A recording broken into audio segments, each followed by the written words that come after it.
Welcome to the final episode of the FNAF Slice of Life trilogy. I'll leave a playlist with the previous videos in the description so you can catch up. So, in this video we'll finally be redesigning William Afton, along with the Emilys and the not so missing anymore children, so let's get into it. Here is the long-awaited William Afton redesign. My guy was mentioned in all the previous episodes and I just never drew him. Well, aside from this, I guess, but now it's time to do him justice. All I did was basically give that drawing I showed before more detail, honestly. Also, one thing I never really mentioned is that I mostly use the comic designs as reference for the redesigns. But for William, I also took inspiration from the FNAF movie, specifically for the hairstyle. I think I mentioned it before, but William would be very hyped about the animatronics. He would have a lot of ideas to try out, and Henry is kind of there to take care of the logistics of everything, whether they have the money or if it's the theme of the restaurant. If it doesn't, then William just creates a very different restaurant, which kind of explains the different vibe from game to game. I'm looking at Use's location. Security Breach 2, but it happens in a different time period, so I'll give it a pass. So yeah, I wanted to make their uniforms a little bit different. Like, William was a little bit messier, Henry was a little bit more put together in a sense. But I forgot to do that. So we have a bow tie and a normal tie. That's what you get. I'm sorry. Not much more to say anymore, so enjoy the rest of the speed paint.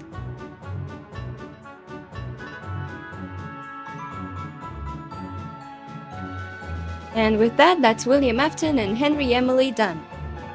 Next up on the list is the daughter of Henry Emily and Elizabeth Afton's bestie, Charlotte Emily.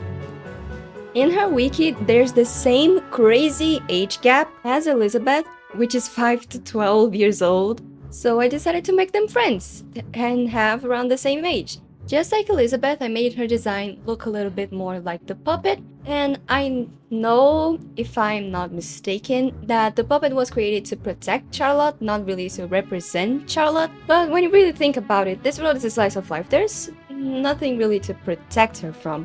So I just decided to follow the same theme and say that Henry also made an animatronic as a gift for her. Charlie is also part of Elizabeth's fan club and helps her manage things such as events and merch. This club has a pretty high budget for a couple of 9-year-olds. I wonder who helped with that. Guess we'll never know.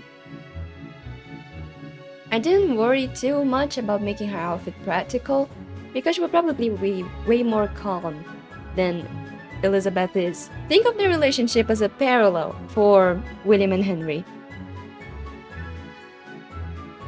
By the way, while I was planning this episode out, I sketched a little scene for them playing at the arcade in my sketchbook. It didn't make it to the final cut because both of their backs were turned to the camera, but I still think it's cute.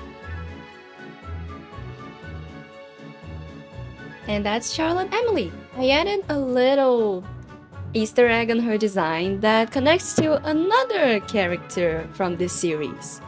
I wonder who can figure it out. Say it in the comments if you did. You don't have to look very far, I promise. Now for the piece that easily took me the longest to draw. A fake screenshot of the hypothetical show for the not-so-missing children. I wanted to keep their connection to the animatronics somehow, so now they're the voice actors for the voice lines. I know child voice actors exist, but I thought it'd be more interesting if they're around Michael's age, starting their career through an apprenticeship. So remember how I told I was using the comic designs? This one's a little special case. You know, the comic designs are really confusing. I can't tell who's who just from the wiki, and I didn't want to age actual kids up, so I used the gacha designs. That part of the fandom knows how to keep somewhat consistent, and I'm also much more familiar with the gacha designs. So, yeah. But enough of that, let's talk about the scene. This would be after they got accepted as the voice actors for the animatronics, and now they're hanging out while the pizzeria is closing. Some are practicing their lines, others are playing cards, and Cassidy's talking with Michael.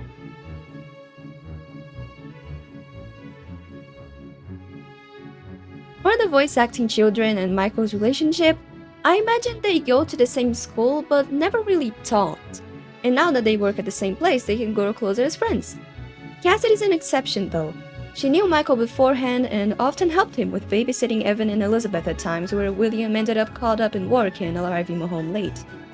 She also auditioned for one of the animatronics, Golden Freddy, but its model was older than the others and not much later it stopped working. Nothing too serious, but William still decided to remake it entirely so it's on the same level as the others. The thing is, making animatronics takes a very long while. There's pieces that need to be ordered, planning, safety testing, etc. Cassidy is still allowed to show up at the recordings, and William constantly keeps her updated on Golden Freddy's remaking process. For the clothes, aside from Michael and Evan, which were already planned out from last episodes, I used as reference clothes from the 80s and 90s, since the beginning of the 90s were, according to the wiki, where the game's events happen. Also, yes, Elizabeth and Charlie are planning to interview them as soon as they debut as the voice actors for the animatronics.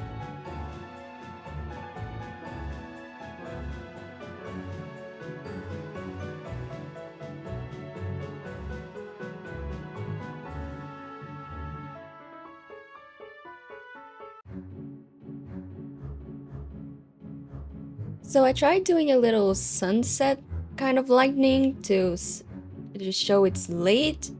I don't know if I managed to do that, but hey, it looks cool. And say hello to the voice acting children. And with that, I think the FNAF Panic to Comic series comes to an end. This was the first series I've ever done on my channel and the first I've ever finished, and it's all thanks to your support. So thank you. And until we meet again,